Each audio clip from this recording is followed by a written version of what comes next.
রাজা সিংহ, জঙ্গলের রাজা। হাতি গজরাজ, বুদ্ধিমান ও শক্তিশালী। শিয়াল টিকলি, দুষ্টু হলেও চালাক। বানর লুটু, হাসি খুশি, চঞ্চল। হরিণী মিনা, দয়ালু ও দ্রুতগামী। টিয়া পাখি ঝিলিক, খবর প্রচারক। কচ্ছপ ভীরু, ধীর হলেও জ্ঞানী। Dash dash dash. হদুল বৃত্ত শুরু। জঙ্গলপুর নামে এক সুন্দর সবুজ জঙ্গল ছিল। সেখানে রাজা সিংহ সিংরাজ তার স্বর্ণমুকুট পরে প্রতিদিন বিচার করতেন।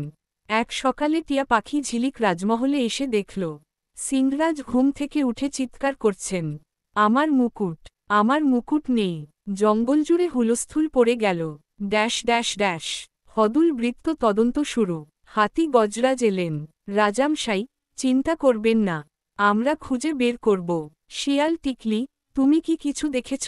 শিয়াল টিকলি বলল, আমি তো কিছুই জানি না, কিন্তু তার চোখ দুটো কেমন যেন সন্দেহজনকভাবে চকচক করছিল।